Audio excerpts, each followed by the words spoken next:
नमस्कार, मी आहे रिंकू आणि तुम्ही पाहत आहात नागपूर समय मराठी बातमीपत्र। आजच्या विशेष बातमीपत्रामध्ये आपलं मनपूर्वक स्वागत। राज्यातील आणि आपल्या परिसरातील महत्त्वाच्या घडामोडी, राजकारण, समाज, आरोग्य, संस्कृती क्षेत्रातील ठळक बातम्यांचा वेध आपण घेणार आहोत। तर चला करूया सुरुवात आजच्या महत्त्वाच्या बातम्यांसोबत।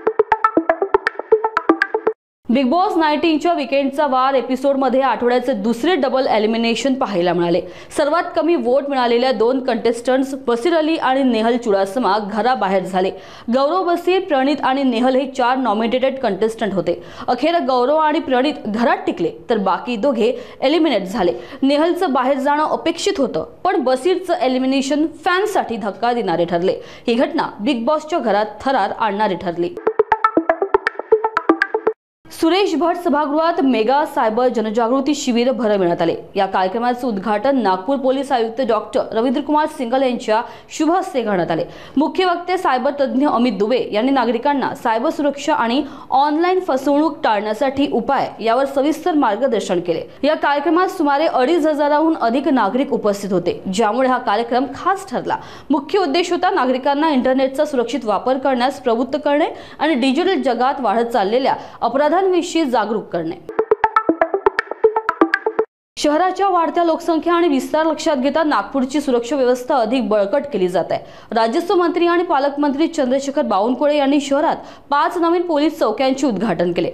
गणेशनगर, कोराडी, कापसी, जामटा, गोंडखेरी आणि उमरगाव या ठिकाणी नवीन चौक्यांद्वारे शहरातील ट्रॅफिक नियंत्रण सुधारेल, अपघात कमी होतील आणि कायदा व्यवस्था अधिक सुदृढ होईल।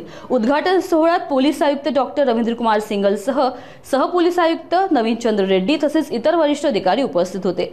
पालकमंत्री बावनकुळे यांनी नागरिकांना आवाहन केले आहे की सुरक्षित नागपूरसाठी युवांची भागीदारी महत्त्वाची आहे आणि पोलिसांना नागरिकांच्या सहकार्याने हे मिशन पूर्ण करावे लागेल। उत्तर प्रदेशच्या मुरादाबाद शहरात भीषण आग लागली। शहरातील एका इमारतीच्या भूतलावर असलेल्या रेस्टॉरंटमध्ये आग लागली, जी 4 सिलेंडर फुटल्यावर इमारतीच्या इतर मजल्यांपर्यंत पसरली। घटनेत एक व्यक्ती इमारतीच्या भिंतीवरून खाली उतरताना दिसला। मुरादाबाद जिल्हा रुग्णालयाचे आपत्कालीन वैद्यकीय अधिकारी डॉक्टर जुनेद असारी म्हणाले की एकूण 7 जखमींना रुग्णालयात दाखल करण्यात आले। यात एक 56 वर्षीय माया मृत अवस्थेत दाखल झाली तर उर्वरित रुग्णांची प्रकृती स्थिर आहे। सुरक्षा विभाग आणि अग्निशमन दल तातडीने घटनास्थळी पोहोचले असून आग नियंत्रणासाठी प्रयत्न सुरू आहेत। नागपूर शहरात 26 ऑक्टोबरला धरमपेठ क्रीडा मंडळतर्फे आयोजित 75वी राज्यस्तरीय बास्केटबॉल स्पर्धेचे उद्घाटन मुख्यमंत्री देवेंद्र फडणवीस यांच्या हस्ते झाले।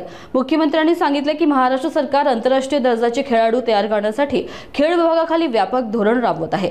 खेळाडूंना विशेष प्रशिक्षक, आधुनिक सुविधा आणि मिशन ऑलिम्पिक अंतर्गत प्रशिक्षण दिले जात आहे।